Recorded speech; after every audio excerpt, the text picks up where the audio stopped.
Great to have Foz with us this morning. This is Foz, everybody. And one of the things we want to continually engage in is just hearing the stories of the people in our faith community. So it was great to hear from Kano last week. And so I connected with Foz and said, hey mate, come and share a bit of your story.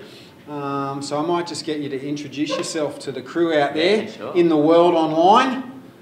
So welcome everybody, and Foz is my name. Well, James is my real name, but no one really calls me that. It's only my mum. I didn't know that actually. Yeah, but mum's checking in. Hey mum, how are you? She's online tonight, this morning. And we're new, sort of pretty new to the community, and Brett sort of hit us up.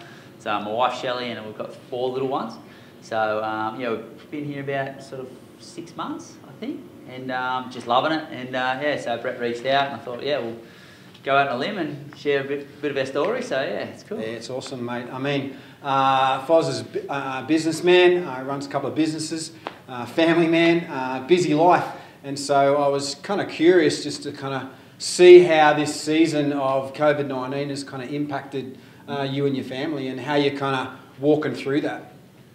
Yeah, it was like such an intense process. For us, we've got 2 little startup businesses that are pretty vulnerable. And so when COVID-19 hit, it was really, like the government had proposed some shutdown measures that we thought were going to come into place, and it was just going to be really tricky for us. Like we weren't, if you know, your costs are sort of following you in business, and you really need time to address those, and we just didn't, it just hit too fast and too hard. Yeah.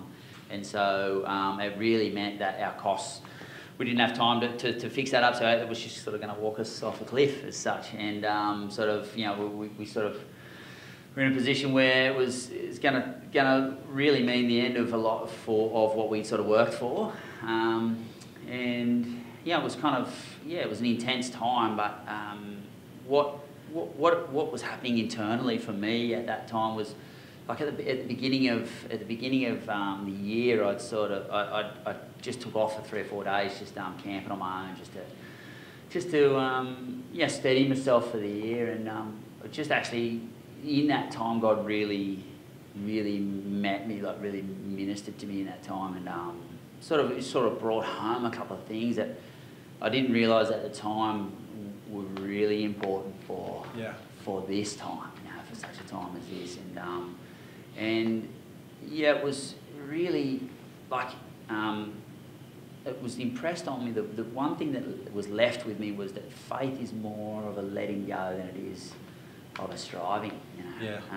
And so for me, the concept of letting go is a pretty foreign sort of concept. I'd understood it like its merit, but I'd never really sort of used it, or sort of thought, well, you can't just let things go because they fall and they smash. Just the things that we're holding have merit, things that we're holding have value. We can't just sort of let them go. And but what God really impressed on me was that I'm just a man, and that it's really hard to carry things that perhaps you don't have the strength to carry. And it was a deepening of that trust in God, that He can really carry those things with me and for me. And so, but what more, even perhaps more than that was, in that act of sort of letting go was an opening of the hand. And so, I sort of sat with that picture. God really ministered that to me, and I sort of thought, what does that even mean to open the hand? And it was God was asking me to just open my hand and take hold of that, for which He took hold of me. And so the more, really, like He was wanting me to reach for the more, and so I really just sat with that. That was a really amazing. Like I didn't expect that. I just went out to the bush to just steady myself, but God just really impressed those things on me, and then I didn't realise that gave me a real discipline, a discipline of letting go, that I actually really needed. Yeah. I didn't realise how much I needed. I really know. Well, I'm still not immune to the normal emotional responses that we might have to these environments of uncertainty, but I certainly have it came with a peace and a calm. And so I think it's a massive challenge for anyone, but I think when you have this responsibility as a dad, as a husband, 4 little kids, you know, it's like, and businesses, Yeah. to kind of be told by God to let go. It's like it's a massive shift, right? But I think one of the great things is God doesn't, he's not saying drop the stuff. He's saying let go of your need to control it, right? And entrust it into my hands. Yes. Yeah. Yeah. That's totally a trust building exercise, you know what I mean? Like it's not it always sort of is a passive indifference, this sort of letting go, you know, who cares, you know, it's not the case at all. It's actually, you know, it's a trust exercise, you know, and God's saying, trust me. And so he's built that, he's embedded that trust as a discipline in me. It's good. So yeah, it was cool, man. So in this season that we're in at the moment, as a country, as people, as families, what would be your encouragement to the people out there listening about letting go? Encouragement would be just to fall into it.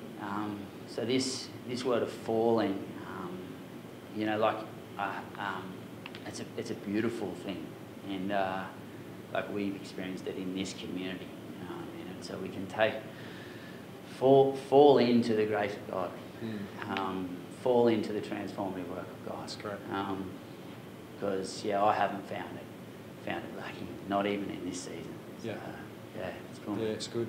And you enjoying your time here at Kingsway, mate? Mate, loving it. Yeah. Like that's good. Yeah. Pump us up, come on. Yeah, it's no, I mean, like we were out. We had a beautiful little community, and we were out of the community for about 12 months, and so we've just loved just being here, mate. Like, you know, we take, you know, even going digital, it's still really cool, and you know, just people like.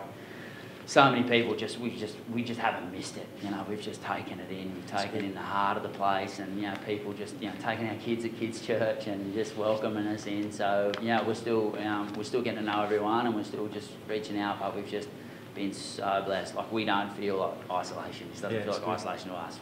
We've been through that season. Oh, the good thing, mate, everyone knows you now. Hey, everybody. Thanks so much for coming to sharing with us today, mate. Really appreciate it.